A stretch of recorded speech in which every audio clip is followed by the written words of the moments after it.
have it, full moon, it's finally out. Tried to put out my video as quickly as possible. The most heartbreaking episode for me. We are all, unfortunately, kind of driven by all of our hurts, our defense mechanisms, the issues that we're dealing with, and that's why you should probably get into who you are and why. So let's take a look at Stolas and Blitz and go through what went wrong and why. For my own health, I'll remind myself that when I see him, I know that it won't feel so tough. So sweet.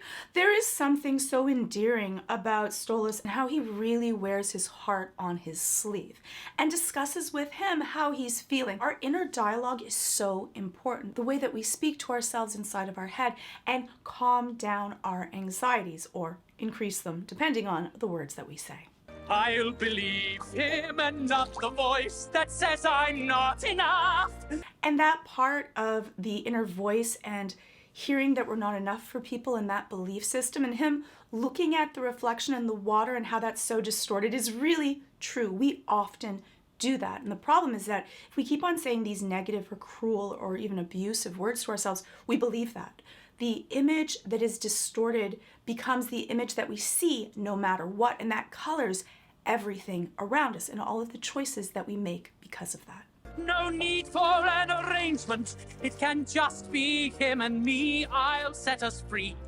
How perfect it could be when I see him tonight. I also think that Osmodeus's words planted a seed inside of Stolas, how that should deal with consent. I don't with that artificial lust shouldn't be about force. It's an art to be earned. And I think that changed Stolas' thought on this relationship, on how the power dynamic is so unequitable, and he doesn't want that. All right. It's been a while since he begged for attention. Are we okay? Can't really say. I'm getting by avoiding his questions. So complicated. I hate when it's complicated. Why do I always end up in situations that are complicated? He avoids the things that are too uncomfortable. And Blitz often uses sexuality or diversion as a defense mechanism to keep him from being in very deep relationships. Because the underlying belief for Blitz is that he's not good enough and no one would want him for who he is underneath that. And so he offers all of these other things because he thinks that that's all that he's worth. See how all of our inner reflections then end up polluting all of the other things that are around us and change the way that we react to them. And then unfortunately it becomes a self-fulfilling prophecy because we believe that that's what it becomes. Here I go again, getting in my head, so I'll focus on the sexy stuff instead. When I see Exactly. That's what he does. He goes to the areas that he feels control, that he feels like he's good at and he can handle, instead of the things that are really intimate and deep and for him, scary. But the problem is that the more that we avoid something, the greater that monster becomes. Each time we avoid it, we feel safe, and then we want to avoid it even more. So we're actually feeding that monster that we don't want to deal with. How do you get better at something? Practice. Practicing avoidance increases anxiety and then makes you avoid things even more. And why do we do this? A lot of times we're not even aware. We're not even aware that we're avoiding it. We make up these lies inside of our head. Oh, it's better. This is easier. This is all he wants. And we're not even aware. So if you're not even aware, there's no chance that you're even going to change your behavior because not only is that natural and normal for you then, you think that that's okay. You don't understand that you're even causing all these issues. But even if we know it, it is easier to sabotage a relationship and say to yourself that the reason that this relationship has been ruined is because of me than the relationship going awry when I tried everything that I could and I put myself out there and then I'm crushed because it didn't work out and they actually don't like the real me. And so the cost becomes greater. So it's easier to put out a version of ourselves that isn't really true, that gets rejected, than our true self. When I see him, I'm gonna do that thing he likes. Just like that this underwear has like danger zone written on it. I will change No need to things. change things. I'll just bring the rope and spice. Is Stolas looking for his anti-anxiety medication? Is that what he's out of? And he's so nervous because of that? Just a little tiny note, especially if you're doing something that's an SSRI, you really should not miss dosages. Got a nice arrangement, and it's working out just fine. We'll keep it light. this goes bad when I see him tonight. And both of them have that fear of being alone, being rejected, and feeling lonely. The interesting part about loneliness is that sometimes you can be in a room filled with people and feel alone, and sometimes you can be with yourself and feel like others are around you. It really doesn't have to do with the situation that is outside, but the situation that's on the inside. Am I doing something I can't take back? Relax. Would he want me if he was free? And if he's only here as a prisoner, what kind of monster does that make me?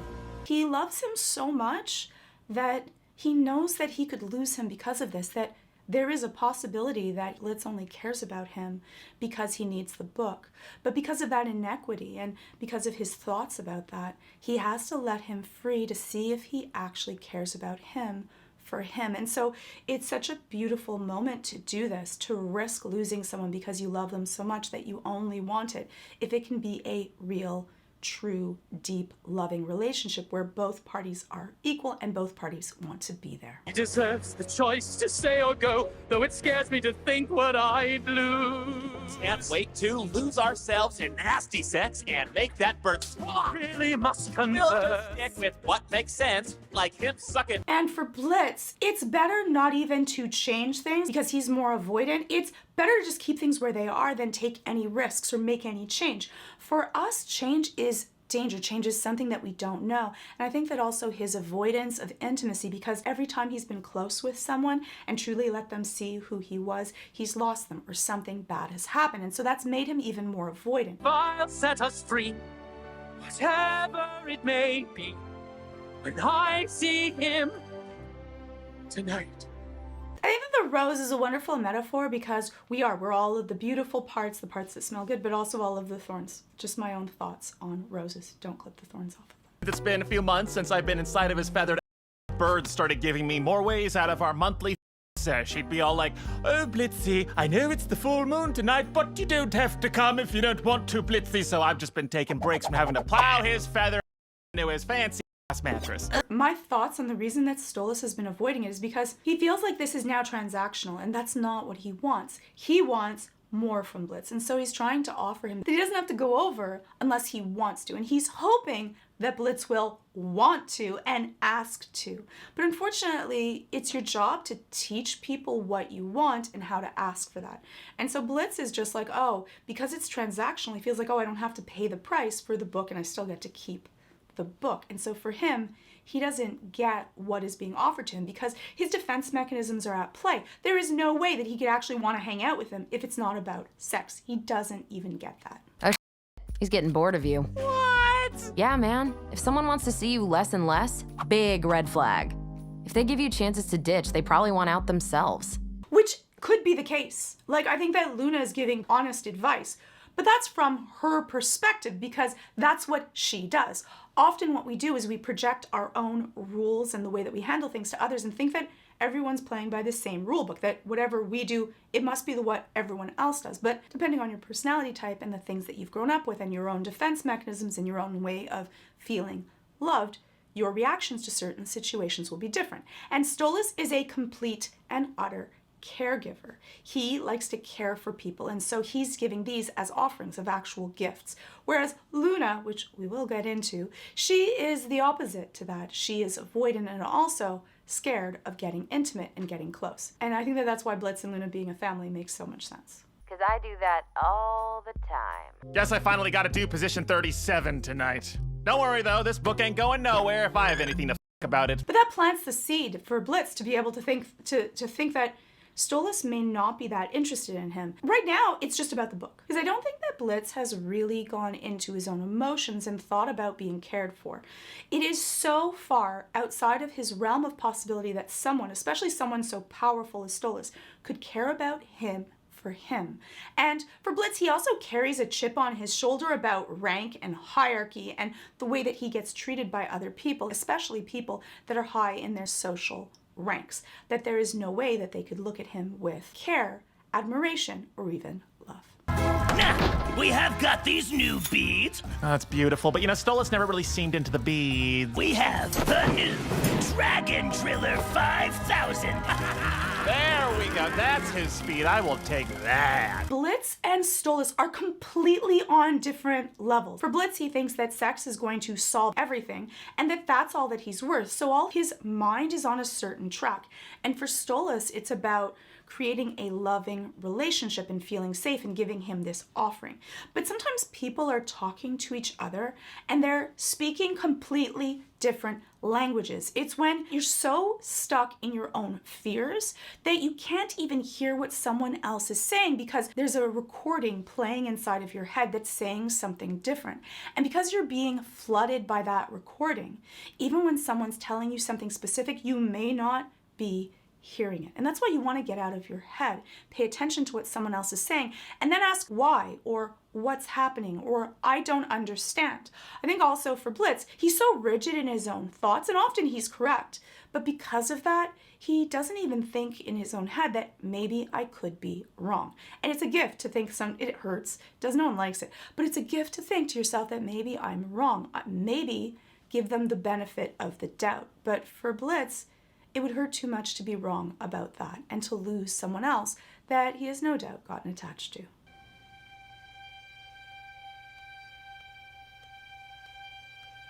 And for Stolas sitting there, he also speaks a different language because he's so caught up in the thoughts of love and creating this loving relationship. Even though he's someone that is in power, he doesn't see people as less than because of the difference in their rank. He's truly a sweet person that his super feeler empathy levels are just so high, which is a strength and a weakness, by the way. He doesn't even notice that Blitz could even think anything differently. He feels that every time he's kind that he's taking it because Stolas would be able to receive it. And for Stolas, because he could receive love and care and affection from someone else and sometimes sees it when it's not even there and is too kind in a lot of ways, he's not even aware that Blitz is going through this. Blitz has definitely been giving him all the different signals that he thinks that this is just about sex and that he doesn't actually care about him. But he's completely unaware of that also. So they're both kind of on a different plane of existence because of that, misinterpreting what the other person is saying. Guess what I got for us? And I got lots of fun for us to play with tonight. Like this extra large candle that smells like horny. I was actually worried that that was going to be worse. Look at this bad boy.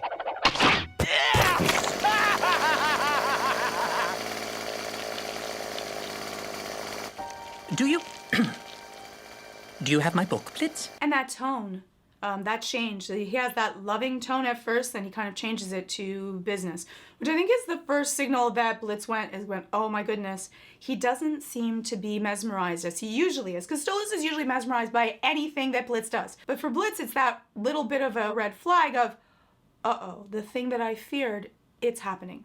Right here, I always bring it. Why do you... I need it back. No. Hold on, Stolas. Come on. All right, I can still hold up my end of the bargain. All right, let me show you a good time tonight. You know I can. Please, don't say it like that, Blitz. Come on. They had this dance, this type of relationship that they've both gotten themselves into. And Stolas no longer wants that. So for Blitz to be able to speak about their relationship as it just being some kind of hot sex, that's hurtful for Stolas because he wants something more. He wants the care, he wants the intimacy, he wants the openness. Stolas's wants have changed. It hurts him. It hurts him to think that this is just a transactional thing because that's his fear. A relationship used to give you what you want and you used to feel a certain way about it, but you've changed. You want something different. And so you often, and for people because they don't like change, they often go through the exact same routine because it's comfortable to them, but it's no longer feeding them the way that they used to. We're often thinking about or romanticizing or remember the way it used to be, and we may no longer feel that way anymore. And so it's really important to ask yourself, what do I need? What do I want, and how do I get that? And I think that probably for Stolas, he thought that it probably could become this on its own, but because of this power dynamic, it kind of stuck them in this place. So I think that it takes a lot of courage, and really I commend Stolas for being able to do this, because it's so difficult. I've made up my mind. Stolas, please, I need this book. This is an Asmodean crystal. You will be able to go anywhere you want in the human realm. You no longer need my grimoire. What? You no longer have any obligation to see me, to touch me, to bed me. You are free of me. I don't understand. Why are you giving me this? Like, that's just so beautiful for Stolas to do this.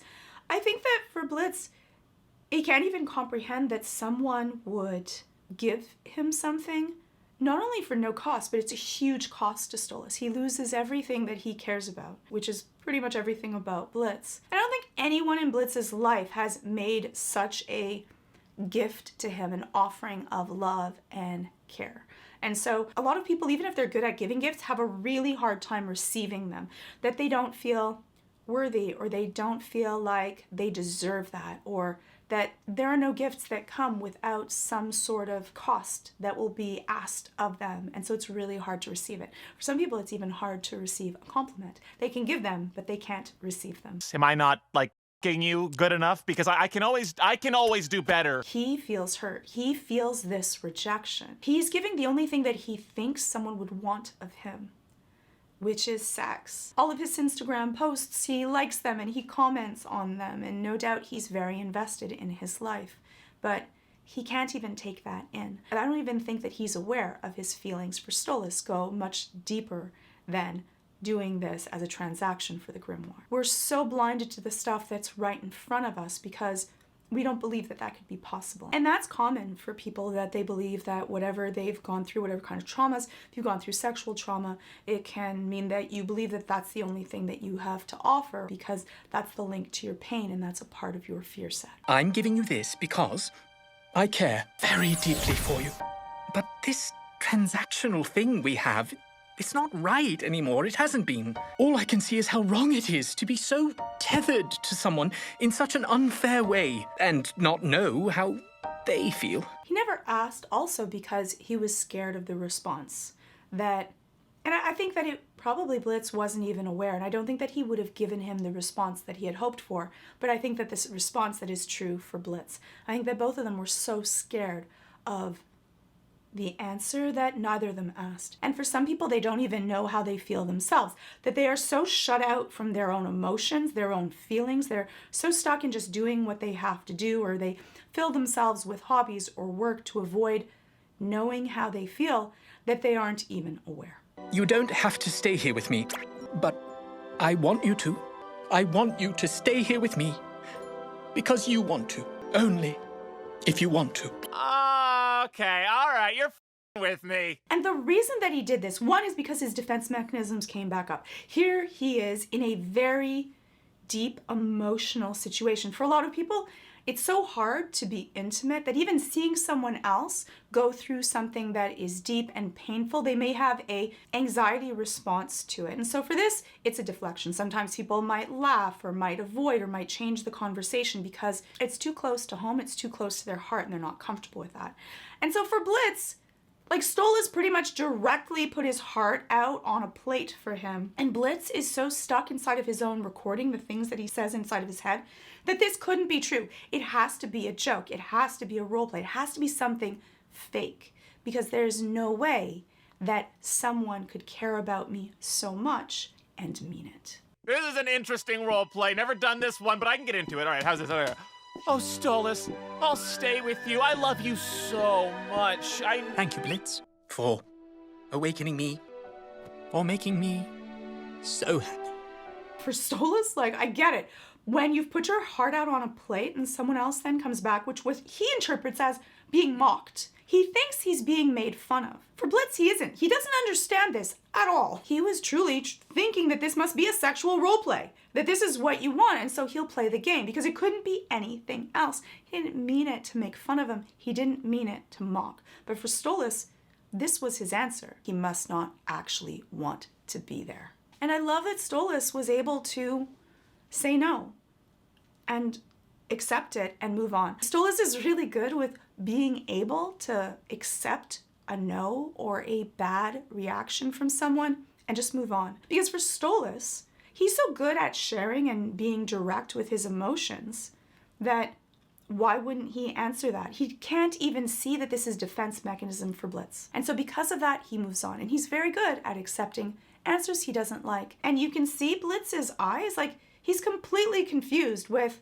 why Stolas doesn't like this. He always has. He likes the role play. He enjoys the sex. Why is he saying no to this? And he sees that as rejection. So they both feel rejected in this moment, but for completely wrong reasons. They're both misinterpreting, not giving the benefit of the doubt, or even thinking that there could be a different possibility to why each are reacting this way. And for Stolas, he reacts by leaving and letting it go, and Blitz, as always, reacts with anger and frustration. I wish you the best with your business. Wait, what? You were serious? I have my answer, Blitz. The fact that you couldn't believe that I might have these feelings about you, that your first instinct is that it's always about sex. That's enough to know what this is. What? And sometimes we use other things to avoid things. It doesn't mean that the other things aren't real, but often we will stay within whatever is our comfort zone. And that's the thing that we gain skill in. The problem is that if we don't go outside of our comfort zone, we don't gain skill in other techniques or emotional intimacies or other parts of our personality that we're not as good at. You, Stolas, you spring this feelings on me. Are you kidding? Can I get a minute to think after everything you put me through, you pompous, rich... And though the way that he's handling it is completely wrong, but that request of give me some time to be able to process this, and it can feel to someone avoidant. So someone that's anxiously attached, they want to get over everything right away. They want to discuss everything right away. They want an answer right away. For people that are more avoidant, they need time to be able to kind of chew on things and to be able to discuss things. But for Blitz, he probably should have asked for that. Asked to be able to have some moments to be able to think about this and process it in his own time. So what I would have said is that for Blitz, he should have said, this is a lot for me. I didn't know this. I wasn't aware. Can I have some time? Let someone know what you want. Can I come back? And then give a time when you're going to come back, and then make sure that you come back. Can I think about it for an hour or two, or can I think about it for a day? This doesn't mean I don't want this, but I just don't know because it's so much. And that's not rejection. You might come to the same conclusion, but you need to think it over, and I think that that's fair. But of course, Blitz reacts as he does where he's comfortable, which is in anger, and by attacking the thing that he feels confused by. Yes, I think Stolas would have felt rejected and upset, but it wouldn't be what happened in this situation. I think that it's hard when someone doesn't feel exactly as sure as where you are, that we can feel really hurt about that and just want to destroy everything because it's too painful. Not everyone processes things at exactly the same pace, and it's also not fair because Stolas is good with processing his feelings and Blitz is not. It doesn't mean that they might not both end up at the same place. You can't just dismiss me like that. I mean, you royal think you can do this every time. Like you can just play with our feelings because we're smaller and not as important. And here are all of the stuff that is inside of his head. The way that he interprets these situations, because this is the way that he sees it, which is completely not the way that Stolas sees it. But it's kind of all coming out because he's so angry and frustrated, and probably also this is masking his fear. Well, I'm not letting you. Let's go! And actually, he wants to fight it out or talk about it or deal with it. He doesn't want it to just be over. Now he's doing it in the exact opposite way that he should. You should not be insulting. You should not be yelling. You should not be calling each other names. But at least he wants to deal with it. And Stolas just hears all of the words that Blitz said out of anger, and he gets stuck. He got fixated upon those, and those are all that he heard. That also happens, especially when we're feeling sensitive and hurt. We hear the things filtered through the facets of our fear, and it's almost like the words become kind of bigger or like bold, and that's all that we hear. Those words, not the reasons of why they were said. And though you should not say rude or mean words, the why you said them are more important than the words themselves. You should be careful, words do hurt, but why we do things, that's what matters. And I think that that's, again, them missing each other. Blitz, I think so very highly of you. I didn't realize you think so low of me. Goodbye, Blitz. And Blitz is not used to that kind of reaction. Usually when someone's angry, and especially with everyone that he hangs around with, anger is responded with anger. And then they fight it out and then they work it out. And then everything is okay afterwards. Sometimes yes, sometimes no. You know, like when the chin quiver, that's that really deep cry, that cry that you kind of can't control. And he's trying to control himself the best that he can, but he can't, because the way that Blitz sees him, the way that he believes Blitz sees him, is so untrue to what he thinks that he had projected and shown to Blitz. Stolas, wait! What the? And that moment, one is just like floored me. I think that I felt the same way that Blitz feels, because he's about to say I'm sorry, which I think is a lot for Blitz. For Stolas, he just sent him away without any closure, that was as much as Stolas could handle. Fuck!